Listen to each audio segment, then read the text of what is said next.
તમારા મનમાં કોઈ પણ મૂંઝવતો પ્રશ્ન હોય ને, એ લઈને બેસજો ભાગવતજીમાં. એક પ્રયોગ બતાવું તમને. 7 દિવસ બેસજો, કોઈને નહીં પૂછો ને તોય સમાધાન તમને મળી જશે. ભાગવતનું પહેલું ફળ છે નિસંશયતા. કારણ કોઈ ઉત્તર એ પ્રશ્નનું સમાધાન ન કરી શકે, શ્રદ્ધા જ સમાધાન છે. અને ભાગવત જવાબ નથી આપતું, ભાગવત શ્રદ્ધા આપે છે. જે ક્ષણે શ્રદ્ધા જાગી જાય ને, પ્રશ્નો જ સમાપ્ત થઈ જાય. ભાગવતને હું ડેફિનેટ એ જ કરતો, પ્રશ્નથી કૃષ્ણ સુધીની યાત્રા એ જ ભાગવત છે. પ્રશ્નો દરેકના જીવનમાં અનેક પ્રકારના છે, પણ જ્યારે ઊભા થયેલા પ્રશ્નો કૃષ્ણ સુધી લઈ જાય ને, તો એ પ્રશ્નો પણ સાધન બની જાય છે. નિસંશયતા એ ફળ છે, અભયત્વ એ ફળ છે ભાગવત. ભાગવત સાંભળ્યા પછી નિર્ભયતા આવે છે. અને નિર્ભયતા આવે એટલે વિવેક સાથેની નિર્ભયતા, સ્વચ્છંદતા સાથેની નહીં. ઘણી વાર કોઈને કોઈની ગરજ ના હોય તો વધારે રૂઢ થઈ જાય, મારે કોઈની ગરજ નથી, પણ એનો અર્થ અવિવેકી થવું તો થતો નથી. માણસને કોઈની ગરજ ન હોય એનો અર્થ કોઈ રૂઢ થઈ જવું નથી થતો, વધારે વિવેકી થવું થાય છે.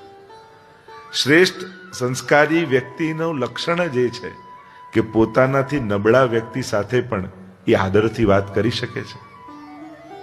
નિર્ભયતા. સૌથી મોટો ભય મૃત્યુનો કહેવાય છે. ભાગવત મૃત્યુના ભયને હરી લે છે. કારણ કે પછી જીવનનો આનંદ એવો આવી જાય છે ને કે મૃત્યુની ચિંતા જ મટી જાય છે. મૃત્યુ પણ પ્રભુના મિલનની ક્ષણ જેવી લાગે કે ચલો આ ખોળિયું પડે અને દોડતો જઈને શ્રીનાથજીની ગોદમાં ચડી જઈશ. પ્રભુના મિલનનો અવસર લાગે. એ ભાગવતનો પ્રભાવ છે. ભાગવત ભગવત કૃપાનું દાન કરે છે, અને કૃપા થાય તો જ ભાગવત મળે છે. અને ભાગવત મળે તો કૃપાનો અનુભવ થાય છે. પ્રભુ પાસે એટલું જ માંગો કે તું કૃપા તો કરી જ રહ્યો છે, એવી કૃપા કર કે તારી કૃપાને હું સમજી શકું. એ તો વરસે જ છે, આપણે એને અનુભવ નથી કરી શકતા. પલ પલ એની કૃપા આપણા ઉપર છે જ.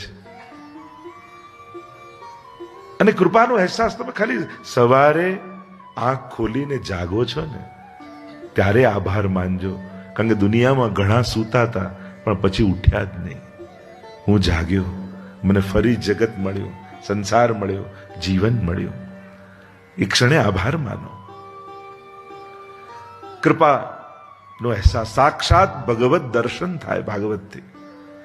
ભગવત પ્રેમનો અનુભવ થાય. અનેક અનેક ફળ ભાગવત, એમ તો 5 ફળ મુખ્ય કયા છે. ભગવત પ્રેમનું દાન ભાગવત કરે છે. અને મારો તો અનુભવ છે, ભગવાનના અસ્તિત્વને ન માનનારા વ્યક્તિઓ ભાગવત સાંભળીને ભક્તિ કરતા થયા છે. ભાગવત ભક્તિનો ગ્રંથ છે. સહજમાં ક્યારે ભગવાનને પ્રેમ કરવા લાગી આપણને ખબર ન પડે. એ ભાગવત શ્રવણ કરતા કરતા કરતા સહજ મન આંદોલિત થવા લાગે, ભગવાન માટે ધડકવા લાગે. 3 વસ્તુ છે. એક, ભગવાનને જોઈને જીવવું, રોજ દર્શન કરીએ. બીજું, ભગવાનને આજ્ઞામાં જીવવું, જે જે શાસ્ત્રોમાં આજ્ઞાઓ કરી છે એ પ્રમાણે જીવવું. અને ત્રીજું છે ભગવાન માટે જીવવું. શ્રેષ્ઠ સંતો, આચાર્યો, મહાપુરુષો છે એ ભગવાન માટે જીવે છે. ભગવાન જે ભૂતલ પર પ્રગટીને કાર્ય નથી કરી શકતો, અને એટલા માટે મહાત્માઓને મોકલે છે. અને જન જનમાં ભક્તિનો ઉદય કરી સહજ જન્મ મરણના ચક્રમાંથી એ મહાપુરુષો એમને મુક્ત કરે છે. તો ભગવાન માટે જીવવું. નિષ્કામ કર્મની વાત ગીતાજીમાં છે, અને બીજી વાત ભગવત પ્રીત્યર્થ કર્મની પણ છે. નિષ્કામ કર્મ બહુ કઠિન છે. કોઈ કામના વગર કર્મ થવું જ કેવું અસંભવ લાગે. અરે એક ચા પીવાની ઈચ્છા થાય ને તો ઊભા થઈએ, ગેસ ચલાવીએ, રસોડામાં જઈએ, ચા બનાવીએ, પીએ. એક ઈચ્છા થઈ. ક્યાંક કોઈક ઈચ્છા એ જ કર્મને પ્રેરે છે. એટલે અનિચ્છા એ કર્મ કરવા કઠિન છે, પણ મારો ઠાકોરજી રાજી થાય એવા કર્મો કરવા છે, એમાં વધારે રસ આવે છે.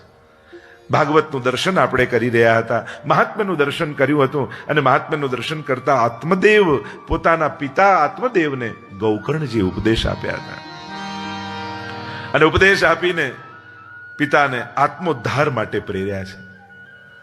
ભગવાન તરફ જે પણ મોકલે એ ગુરુ છે. એ ભલે ઉંમરમાં નાનો હોય, પણ વાત જો સારી અને સાચી કહેતો હોય તો સ્વીકારી લેવી. કોઈ આપણા આત્મકલ્યાણની વાત કરતું હોય, એ ભલે મીઠાશથી કહે કે કોઈએ કડવાશથી કહ્યું, પણ એનો ઉદ્દેશ્ય આપણા આત્માના કલ્યાણનો હોય તો એને સ્વીકારી લેવો. ઉપદેશ સાંભળ્યો ને ગયા આત્મદેવ વનમાં, ઉદ્ધાર થયો. હવે તો ધુંધકારીને કોઈ રોકનારું હતું નહીં. 5 ગણિકાઓને લઈ આવ્યો. 5 ગણિકાઓએ ધુંધકારીને માર્યો, તડપાવીને માર્યો ને પ્રેત બન્યો. ગૌકર્ણજી આવ્યા, ગયામાં જઈને શ્રાદ્ધ કર્યું, પાછા નગરમાં છે. ચિત્ર વિચિત્ર આકૃતિઓ દેખાય છે સ્વપ્નમાં, સૂતા હોય છે ત્યારે, અને થયું કે આ કોણ છે? કંઈક બોલવા માંગે છે પણ બોલી શકતું નથી. હાથમાં જલ લીધું, અભિમંત્રિત કરીને છાંટ્યું, જોર જોરથી રડવાનો અવાજ સંભળાયો. પૂછ્યું, કોણ છે તું? હું તમારો ભાઈ ધુંધકારી છું. અરે તારી પાછળ તો ગયા શ્રાદ્ધ કર્યું. મેં એટલા પાપ કર્યા છે કે 100 ગયા શ્રાદ્ધ કરો તોય મારો ઉદ્ધાર સંભવ નથી. આપ જ્ઞાની છો, મહાત્મા છો, આપ મારો ઉદ્ધાર સાધો. નદીમાં સ્નાન કરવા માટે ગૌકર્ણજી ગયા.